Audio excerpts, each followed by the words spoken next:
Imagine your heart being weighed against a feather, while gods decide if you deserve eternal paradise or complete destruction.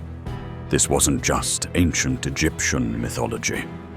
It was their unbreakable law of death. The ancient Egyptians didn't just bury their dead and hope for the best. They created the most complex, detailed system for judging souls that the world has ever seen. Every Egyptian knew that when they died, they would face the ultimate trial, the weighing of the heart ceremony. And if they failed this test, their soul would be devoured forever, erased from existence itself. Today, we are diving deep into this sacred ritual that determined the fate of millions of ancient souls. But before we explore this incredible journey through the Egyptian afterlife, hit that subscribe button so you never miss our deep dives into history's greatest mysteries. Death in ancient Egypt wasn't an ending. It was a transformation. When an Egyptian took their final breath, they believed their soul began the most important journey of their existence. But this wasn't a journey everyone survived. Picture the moment of death in ancient Thebes around 1400 BCE. Kaimwaset, a royal scribe, lies on his deathbed surrounded by flickering oil lamps. His family whispers prayers to Anubis, the jackal-headed god of the dead. As his breathing slows, Kaimwaset's thoughts race through his life. Every deed, every word, every secret action. He knows what awaits him. Have I lived according to Ma'at? He wonders, his mind growing foggy. Ma'at, the cosmic principle of truth, justice, and moral order that governed all existence. Every Egyptian knew that their adherence to Ma'at would determine their eternal fate. As Kaimwaset's soul separates from his body, it enters the Duat, the Egyptian underworld. This isn't the fire and brimstone hell of other religions. The Duat is a complex realm with rivers, islands, gates, and halls, populated by gods, demons, and the souls of the dead. It's here that every soul must navigate 12 hours of trials before reaching the Hall of Two Truths. The journey through the Duat is treacherous. Kaimwaset's soul encounters serpents with knives for teeth, lakes of fire, and guardians who demand passwords. These aren't random obstacles. They're tests of knowledge and virtue. The wealthy were buried with detailed guidebooks called the Book of the Dead, papyrus scrolls containing spells, passwords, and maps to help navigate these dangers.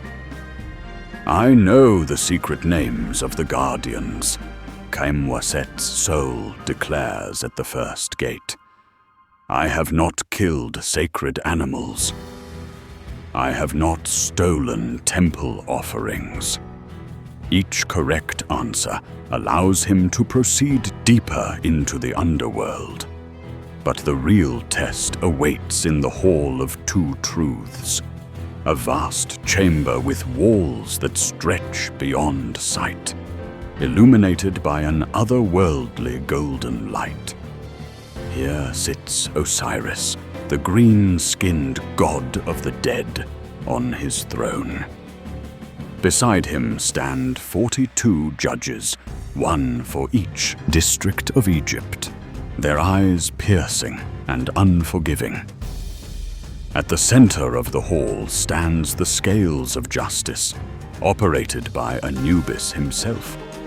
This is where the weighing of the heart ceremony takes place, the moment that determines eternal salvation or damnation. Kaimwaset's soul approaches the scales, trembling. Anubis, with his black jackal head and golden collar, speaks in a voice that echoes through the chamber. "Come forward, Kaimwaset, son of Amenhotep. Your heart shall be weighed against the feather of Maat." The heart in Egyptian belief wasn't just an organ. It was the seat of intelligence, emotion, and moral character. Everything a person thought, felt, or did was recorded in their heart. It was their moral report card, written in flesh and blood. Thoth, the ibis-headed god of wisdom and writing, stands ready with his reed pen and papyrus, preparing to record the results. His eyes, ancient and all-knowing, have witnessed this ceremony countless times. He knows that most souls face this moment with terror, for they understand the stakes completely. "I have not committed sin against Maat," Kaimwaset begins his declaration, reciting the negative confession. A list of 42 sins he must swear he never committed. "I have not killed. I have not stolen. I have not told lies. I have not committed adultery. I have not been angry without cause." Each statement must be true, for the heart cannot lie. If Kaimwaset speaks falsely, his heart will grow heavy with the weight of deception.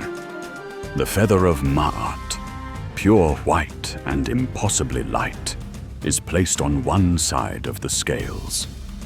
Maat herself, the goddess of truth with an ostrich feather in her hair, watches silently. This feather represents perfect truth, perfect justice, perfect order. It weighs nothing because truth in its purest form has no burden, no hidden weight of guilt or shame. Anubis carefully removes Kaimwaset's heart from his spiritual body. The heart glows with a soft red light, pulsing with the rhythm of a lifetime's experiences. Every kind deed makes it lighter. Every cruel act makes it heavier. Every lie, every theft, every moment of cruelty has left its mark. The heart is placed on the scales. Time stops in the hall of two truths. The 42 judges lean forward. Osiris grips his crook and flail tighter. Thoth raises his pen. And there, in the corner of the hall, waits Amit, the devourer of the dead. Amit is the stuff of nightmares, part crocodile, part lion, part hippopotamus. She combines the three most dangerous animals known to ancient Egyptians. Her crocodile head snaps hungrily. Her lion's body tenses with predatory patience, and her hippopotamus hindquarters shift restlessly. She exists for one purpose only: to devour the hearts and souls of those who fail the test. The scales begin to move. If the heart weighs the same as the feather, the deceased has lived a life of perfect balance according to Ma'at. They pass the test and gain admission to the field of reeds, the Egyptian paradise where they will live forever in perfect happiness, reunited with loved ones who have passed the test before them. But if the heart is heavier than the feather, weighted down by sin and moral corruption, Amit springs forward. Her massive jaws open, revealing rows of razor-sharp teeth. In one terrible bite, she devours both heart and soul, erasing the person from existence completely. This is worse than any hell. its complete annihilation, as if the person never existed at all. For Khaemwaset, the scales tip slightly. His heart bears the weight of small deceptions, moments of anger, times when he turned away from those in need. But as the scales settle, they find balance.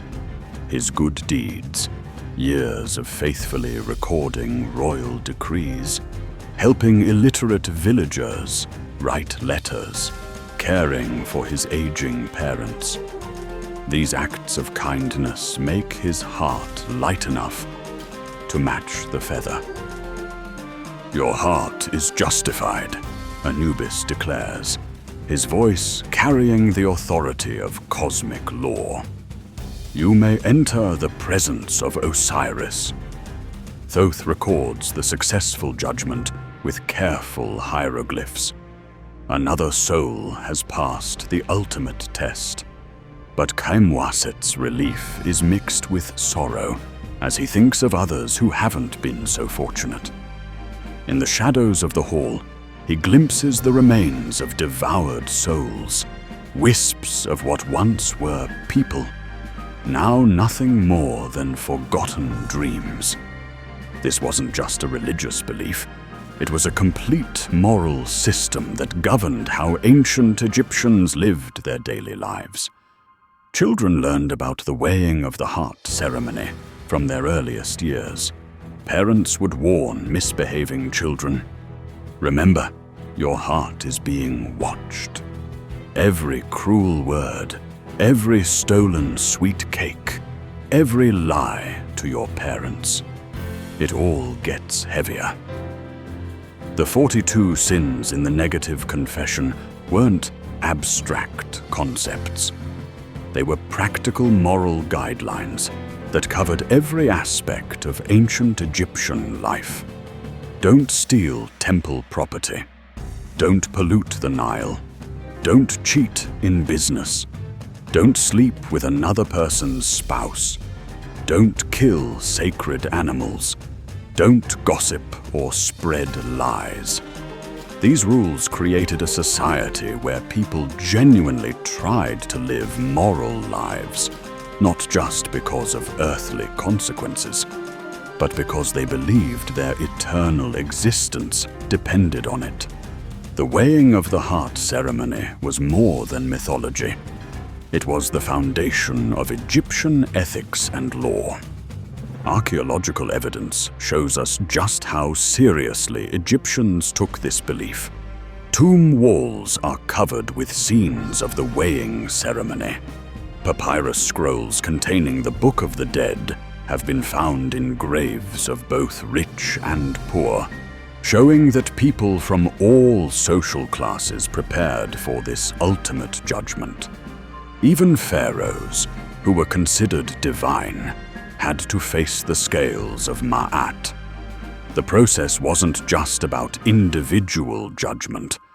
It was about cosmic balance. Egyptians believed that if too many people lived immoral lives and failed the test, it would throw the entire universe into chaos. The Nile might stop flooding. The sun might fail to rise. Order itself would collapse into chaos. This created a society where everyone had a stake in everyone else's moral behavior. Communities would ostracize those who consistently violated Ma'at, not just out of social judgment, but from genuine fear that these people's corruption might endanger the cosmic order that kept their world functioning. The preparation for the weighing of the heart began the moment an Egyptian was born and continued throughout their entire life.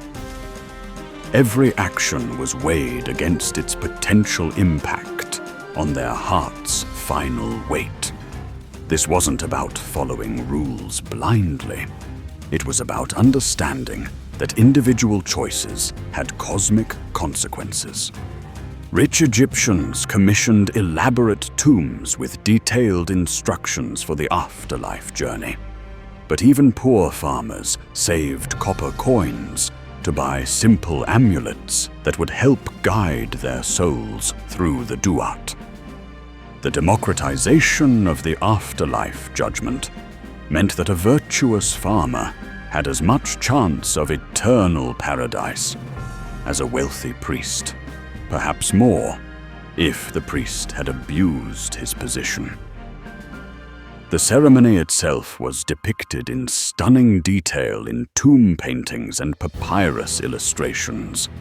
Artists showed every element: the golden scales, Anubis's careful hands, Thoth's attentive recording, Osiris's judgment, and Amit's terrifying presence. These images weren't just decorative, they were instructional, reminding viewers of what awaited them and encouraging moral behavior. The weighing of the heart ceremony represents one of humanity's earliest and most sophisticated attempts to create a moral system based on individual accountability and cosmic justice. Unlike many religious traditions that emphasized ritual purity or correct beliefs, the Egyptian system focused primarily on ethical behavior and its real-world consequences. Every Egyptian knew that when their time came, they would stand alone before the scales of Ma'at. No amount of wealth, power, or social status could tip those scales in their favor. Only a lifetime of choices guided by truth, justice, and compassion could make their heart light enough to balance against the feather of truth. In our modern world, we might not believe in literal heart-weighing ceremonies, but the core principle remains as relevant as ever. The idea that our actions have consequences, that truth and justice matter, that we must live with the weight of our choices. These concepts continue to shape human morality thousands of years after the last pharaoh was buried in the Valley of the Kings. The ancient Egyptians created a system where death wasn't an escape from moral responsibility. It was the ultimate accounting. And perhaps that's the most profound lesson we can learn from their incredible civilization. That how we choose to live each day determines not just our earthly legacy, but the eternal weight of our souls. Subscribe if you want to explore more incredible mysteries from the ancient world.